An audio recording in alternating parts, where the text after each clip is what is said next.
Hello, this is Anthony. Let's walk and talk. So, out for a little stroll today, and I find myself in Santiago, Chile, right in the middle of, you guessed it, a big student protest. Massive. And so much so that even the water cannons came out. You could get a little whiff of the tear gas still in the air. And the thing I think that I want to talk about is the misguided understanding of people across the world, you see.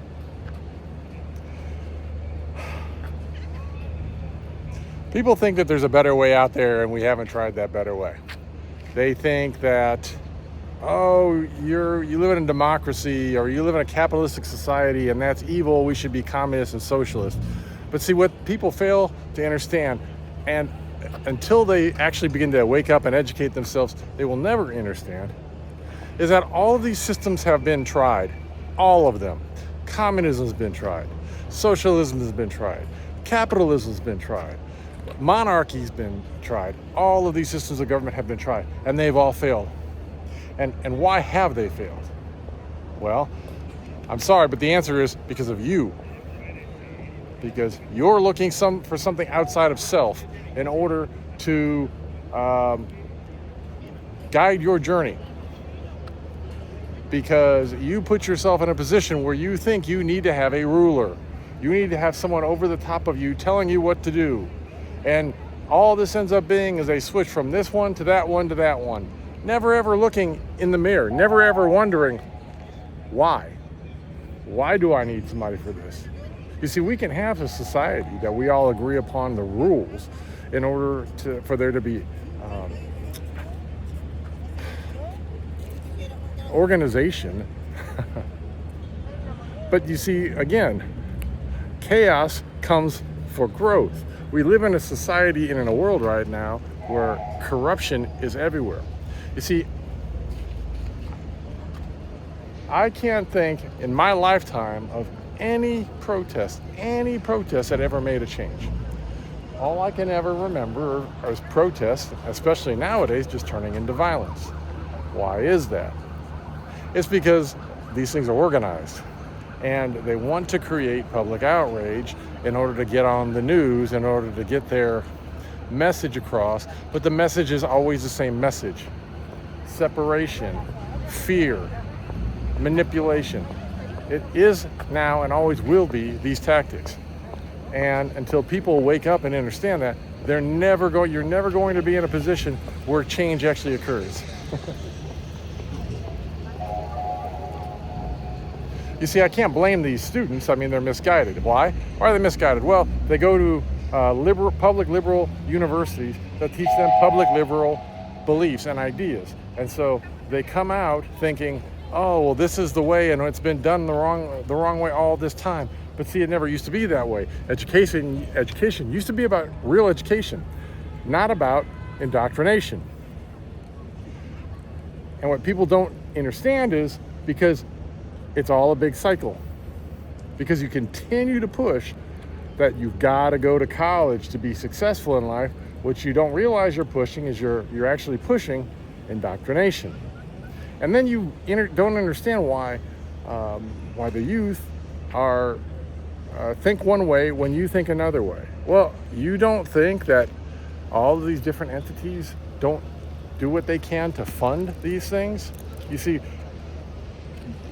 university it's a profit center. It's a business, just like everything in the world is a business. Healthcare is a business. Government's a business. Corporations are a business. Banks are a business. The penal system and the judicial system is a business. And these businesses run on certain principles and doctrine. Those certain principles and doctrine, they're not for your benefit, they're for their benefit. They're not there to protect people, they're there to protect profit. So you see the big cycle. You push you have to go to university in order to have a good job and to have a great education and to make it in the world. and then you send them to universities, which end up being co-opted by other forms and other sources of funding, which push different agendas, which when they push these different agendas, then people come out, they want to suggest that the current system is horrible and it sucks, and we need this different system, rather than looking at the system that you have and tweaking it for the better, you see. No, we can't just fix the car we have to have a new car. We can't just fix the relationship we're in, we have to have a new relationship. We can't just fix the life that we have, we want to go online and have a different life. And until you understand that, nothing is ever really going to change. You can protest, you can complain, you can gripe, and you can moan. But you're going to find that all these things that you do, they feed upon themselves, and they're just a source for more negative energy. They just invite more negativity. They just invite less answers, less solutions. You know, it's funny, I tell you that all the time, that I go out and I have my walks and I do my things and I have walking meditations and I just let life come to me. This message, it just appeared. There was no thought to do this morning. In fact, I've got a couple of things queued up that I want to discuss today.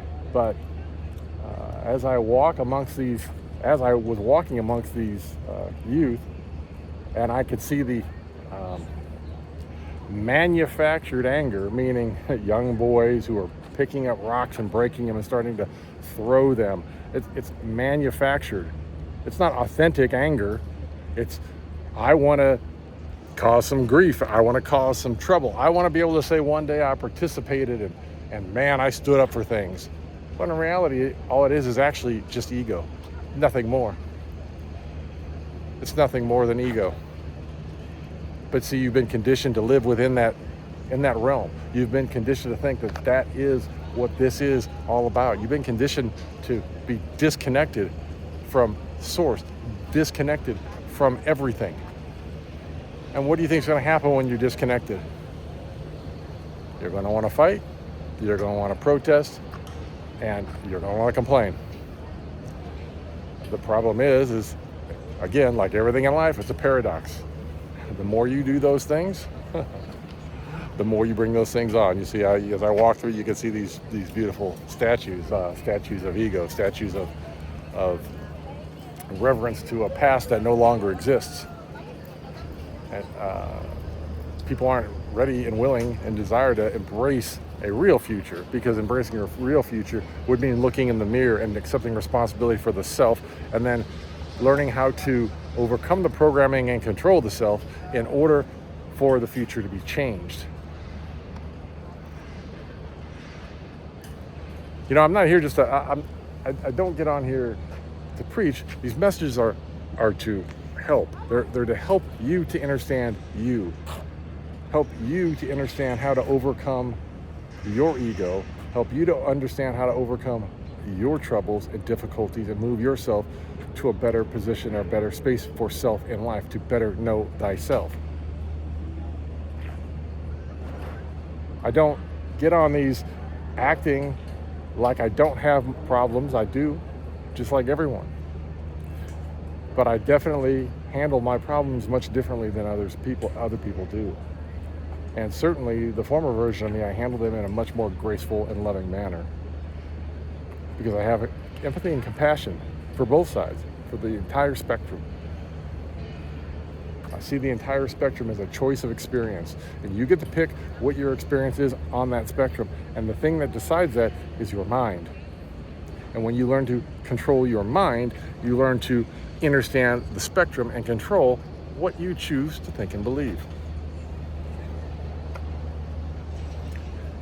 Just like everything in life, it's patterns and cycles. Patterns and cycles. I'll probably say that not until probably the day I cease to be in this incarnation. It's all patterns and cycles. It's about the lack of understanding of self and who you truly are, and about embracing the mind and the ego and being who you are not and who you are being programmed to be. But what say you? Do you think that things such as protests and whatnot, do you think that these things are helpful? Do you think they actually shine a light on things and resolve anything? Or have you, as I have in my life, seen that, oh, these things are all great and they're all news for this week, and then next week it's going to be something else? You see, the real battle isn't about being out on the street throwing rocks and chanting slogans. The real way you change things, if you want to know the truth, is through your decisions, through your pocketbook, and through the collective pocketbook and decisions that the collective makes. Looking in self, understanding self, and loving the spectrum. As always, if you enjoy this content, please like, share, and subscribe. I'm truly grateful. And until I talk to you again, peace, love, light. Hope you have the most amazing day.